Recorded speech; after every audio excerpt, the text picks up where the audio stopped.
having a little morning dysfunction. We tried to go to Turner Falls and there's no dogs allowed. So we thought about taking the dog back, put her in the kennel and going, but we want to take her for a walk. So I saw this waterfall, and then on the map there was a main street and it looked like a town. So I was like, well, this would be cool. We just go to the town, park and see the waterfall. Well, then there's a gate and it says it's a Baptist retreat.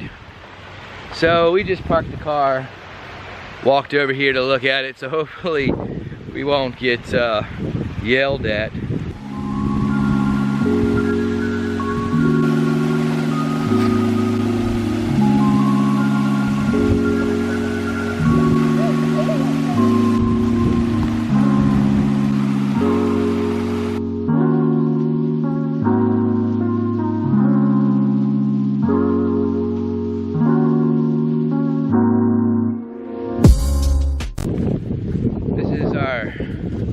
First traveling experience.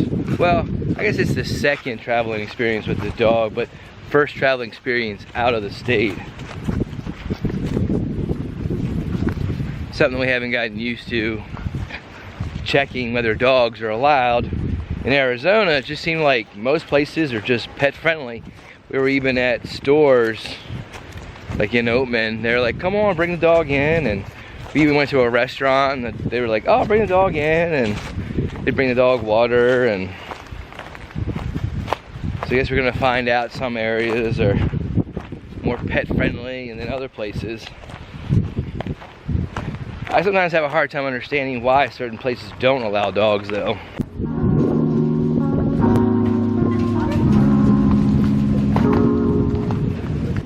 Is this slimy? No, it's tough. But then Abigail's right, it's fascinating how like pull it out of the water and it looks like totally different. It looks like a tail. Everyone's decided that the truck is a really big golf cart. Yep. We haven't got the off-roading out of our system, so it's a little like fun down here to drive.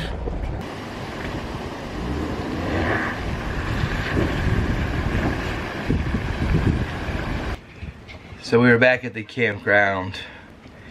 We're traveling across the country, so this kind of makes it even more difficult that we were in the car for 16 hours.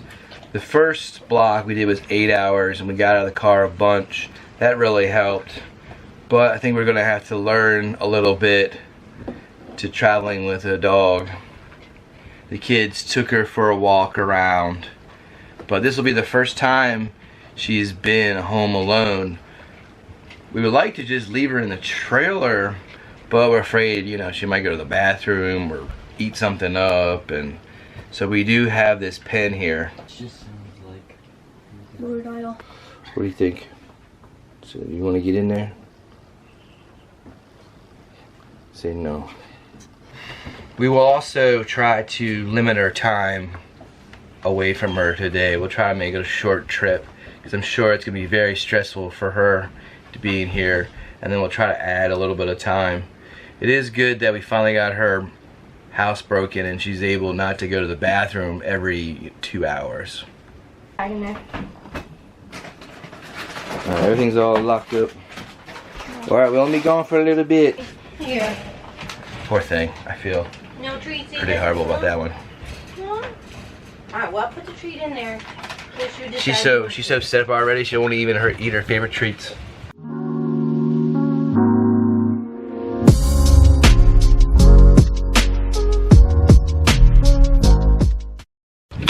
So we are back from our walk. We're gone about 2.5 hours. So hopefully the puppy is doing really good. Oh, come on, girl. Oh, my baby. Oh, you're sweet.